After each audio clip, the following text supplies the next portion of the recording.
Hi friends, this is Julian's world. You can see on the back it's a series of books. This one's called The Stories Julian Tells by Anne Cameron.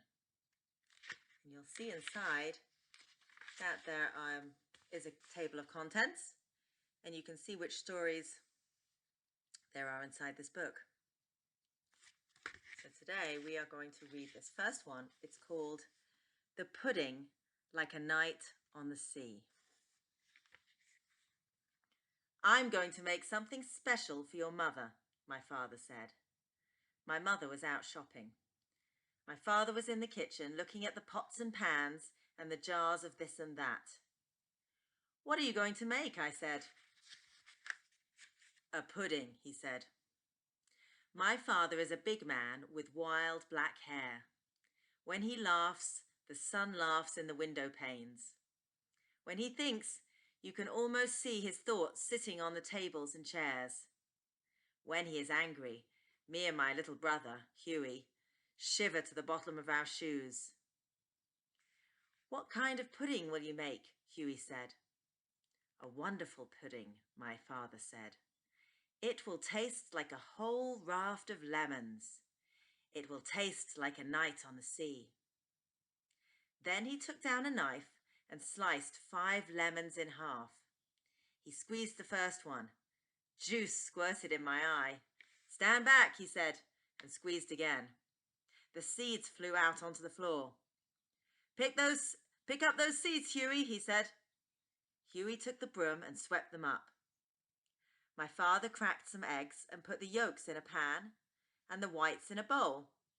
He rolled up his sleeves and pushed back his hair and beat up the yolks.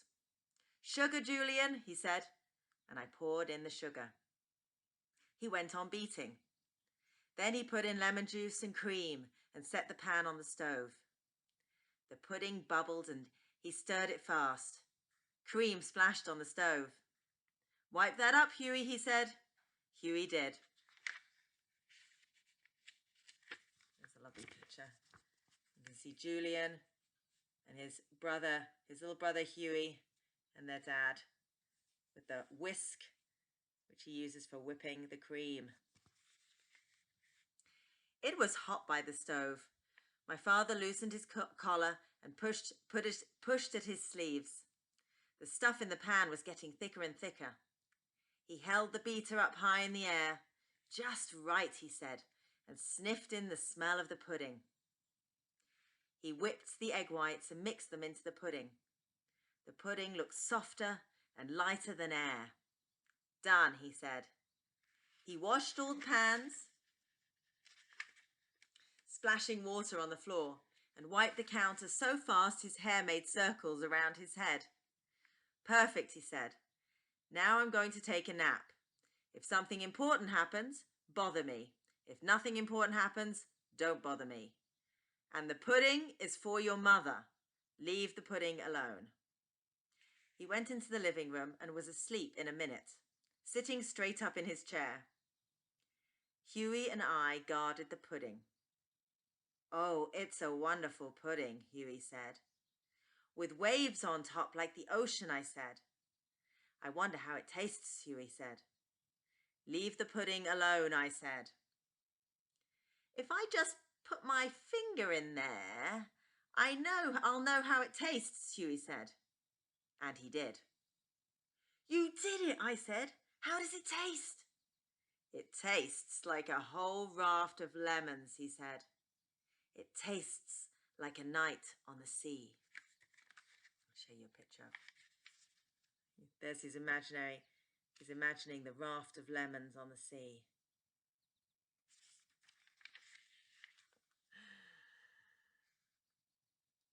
"You've made a hole in the pudding," I said.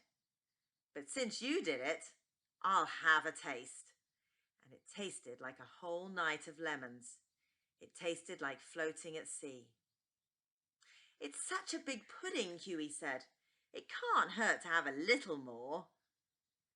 "Since you took more, I'll have more," I said. "That was a bigger lick than I took," Huey said. "I'm going to have more again." Whoops, I said. You put in your whole hand, Huey said. Look at the pudding you spilled on the floor.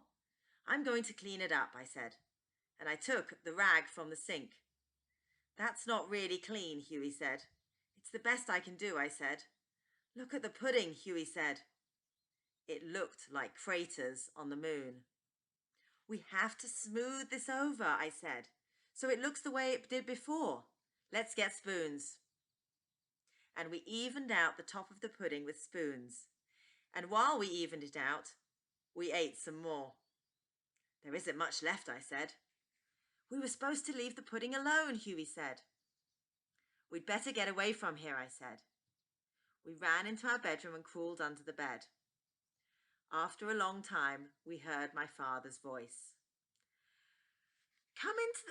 Come into the kitchen, dear, he said. I have something for you.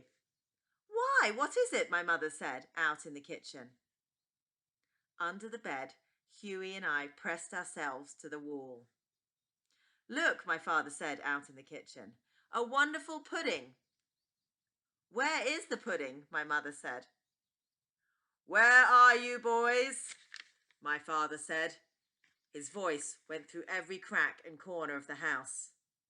We felt like two leaves in a storm. Where are you? I said. My father's voice was booming. Huey whispered to me, I'm scared. We heard my father walking slowly through the rooms. Huey, he called. Julian. We could see his feet. He was coming into our room.